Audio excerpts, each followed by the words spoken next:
The live cast here at E3 at the PlayStation booth.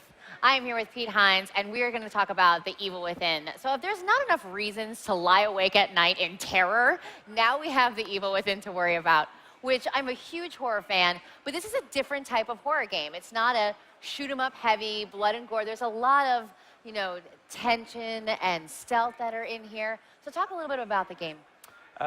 Evil Within is being developed by Tango Game Studios, led by legendary game designer Shinji Mikami. And as the creator of Resident Evil and one of the creators of the survival horror genre itself, he wanted to create a game that took survival horror back to its roots. And The Evil Within is that game. He wanted to move away from very action-heavy, shoot a lot of enemies, and move it to something that blended a number of different types of horror, jump scares and blood and guts and psychological horror and traps and puzzle solving. But it's a survival horror game at its core. It's about scarcity of resources and trying to sort of keep your wits about you and survive the next 30 seconds, the next 2 minutes. See, and I love that about this game, because instead of it just being like, oh, you have unlimited supply to shoot all the, crazy alien characters that are coming at you, you really have to think about how you're going to use those last couple bullets. Maybe you light this guy on fire instead. Maybe this guy you shoot doesn't stay down. And I love that classic horror thing where you shoot some guy, he goes down, and you walk by, and then he's actually just pretending to be dead. So you have that classic horror jump that I love about this game.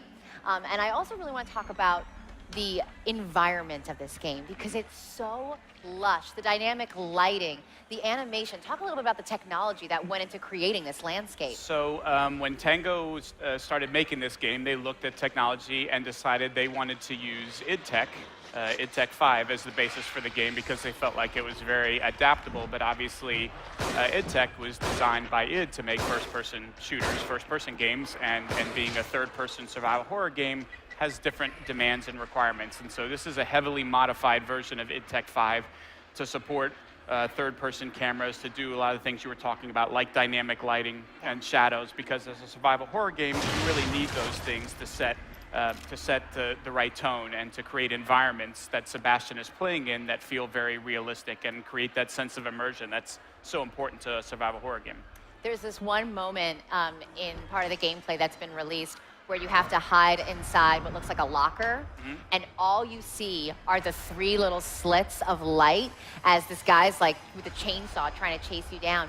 And I notice with myself, I'm breathing heavier. I'm so involved in just that, and you don't see anything. All you see is these 3 little slits, and it's so powerful. When you take away all that extra stuff, it really made it feel like you were really in that moment with the character. What I also really love is the sound design. The very beginning, where he's hanging upside down, and he's kind of swaying back and forth. Swinging yourself back and forth, yeah. Yeah, you hear the rope creak. You hear the little, drops of blood and the sloshing as he's cutting up bodies in the other room. I mean, how important was it for you guys to capture all of that sound to add to the richness of the landscape? I think they do an excellent job of using 2 things. Number one is the music that you referenced. I think is terrifically atmospheric and used in the right places to set a certain tone. And then the other is the sound effects themselves, and not just the atmospheric stuff like the sound of dripping or the squishing as you're walking over some dead bodies or whatever, but also using different sound effects at key moments where it's finding that balance of the highs and lows, right? If it's always at 10 and it's constant combat and tension, then you essentially become numb to it after a certain period of time, because it's unrelenting.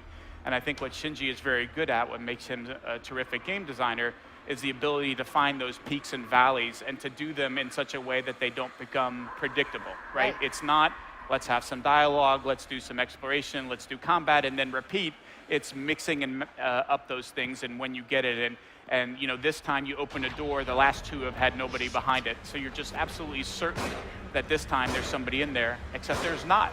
Right. And so now you're even more tense, because you're like, okay, well, I know it's coming. I'm not just going to walk through the rest of this game. So using sound effects sometimes as you're walking through an empty room and they just play a quick sound effect, it scares the hell out of you. Yes. Nothing actually happened. And so it's playing with the player's emotions and keeping them off balance. I think the sound design does a great job of enhancing that experience. If you guys get a chance, go to the website at Evil Within, because they have this really great footage of not gameplay, of people playing the game and you're watching their faces. And I love it because some people are like, ugh, you know, like get all grossed out by what they're looking at. So many of them actually jump at certain points in the game. And that's something you can't fake. It's people that are actually playing it, and that's their visceral reaction to this One game. of the challenges that we found is, you know, we can show gameplay like this, and survival horror is not something that, you know, you look at in 20 or 30 seconds and you can kind of wrap your head around it as well. It's something that's best experienced, you know, in the dark in your living room with the surround sound on, and playing it for long stretches of time. And so we felt like, well, showing people who are doing that, who are sitting down and playing for extended periods of time, and their reactions to the game, we felt like was a pretty powerful way to say, like, look, this is what we're doing. Like, it's survival horror, and it's very scary. Yes. And you don't have to take our word for it. Like, check out these poor son of a guns who had to sit there and go through all this. And they're alone in a room. It's kind of got green, we creepy stuck them lighting. in a closet. Yeah, we stuck them in a closet with a little camera, and it was funny. Like, after 10 minutes, you could tell they all forgot that the camera was there, and they were into the game. And as a result, the reactions you see from them are really good. And it was a fun way to sort of highlight what the game is about and what it's trying to do for folks like yourself who love being scared and enjoy that. I love being frightened. There's nothing like it when you are actually totally committed into that moment and it scares you and then you kind of laugh. I always scream and then I laugh at myself because I can't believe I just got scared like that. But yeah, and the fact that it changes every time, like you die this way, you come back to life, you do that exact same scenario, it's not going to be the same. It is a game that has a dynamic element to it that, again, it's difficult to appreciate when you're watching it demoed because you see somebody playing it and you think like, well, that was all scripted to happen that way. But the fact of the matter is the game does have a lot of dynamic elements. The way the AI will react or move will be different. If you die and replay the scenario, they're not going to do the exact same thing. If you That's so cruel. We're going to try and go back and redo it. It's like, nope, that won't work this time. If you shoot them in the head, like sometimes they're actually dead and sometimes they're not dead. They're laying there trying to draw you in because one of the ways you dispose of corpses is to light them on fire. So they will go down as if they were shot and wait for you to get close and then jump up and attack you. And if they do it one time, the next time they might not. But just the fact that you don't actually know and you can't really predict how the enemies are going to react, whether or not that bullet is going to kill the guy or not, just adds more of that uncertainty to the game that never lets you feel comfortable and in control of what's going on, which again is part of sort of creating this environment and this tension for a good survival horror game. Which I think is what's so unique about this game, and one of my favorite things about it, it really is all about creating that tension and keeping the player off balance. Yep. It'll be awesome. It's And obviously, you know, it is a game that allows you to have some choice in how you move through it. So you can choose to be stealthy. You know, you'll see situations where Sebastian is sneaking through and trying to go undetected. You can choose to fight an enemy. You can choose to, no, I'm going to hide, like you were talking about, and go find in the locker. But again, you don't ever know, like, this is the right answer, this is the wrong answer. There's a few times where you get some enemies that it's pretty clear you can't harm or kill, and you just have to run.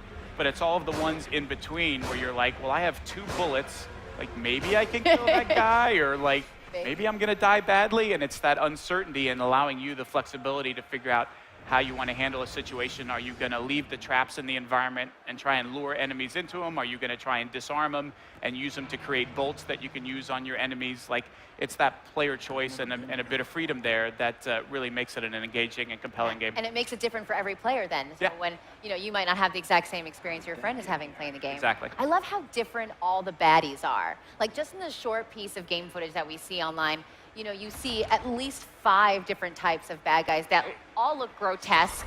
They've had like some massive chemical problem and spill that's happened in their neighborhood, and they're all kind of creepy, but totally different. How much thought went into all the different types of character design with all the different bad guys? Yeah, it's really a mix of wanting to make sure that like it didn't come across as just generic zombie bad guys that are sort of wash, rinse, repeat.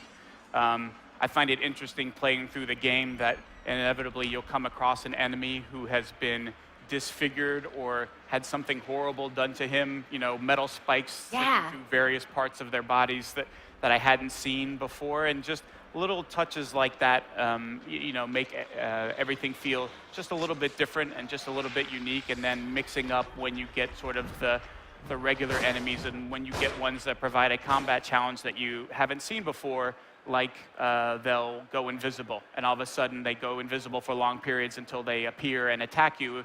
And again, it's a combat puzzle that now all of a sudden I'm completely thrown off because I've been fighting enemies like this for the last 10 minutes, and now I have this enemy that is using some technique that I haven't seen before, and I have to quick deal with that. But then he goes away, and maybe you never see that again, or you don't see it again for a few hours, so that you don't get comfortable with, oh, now I'm dealing with this guy for the next period of time, and so I have to do this, that you're constantly having different challenges thrown at you. Wow, you are really cruel in keeping us just off balance at all times. I'm never going to sleep after playing this game, but I cannot wait to get my hands on it. All right, Pete, thank you so much for joining us here today. Thank you for having me. Evil Within comes out October 21st, just in time for Halloween. So definitely put that in your trick or treat. PlayStation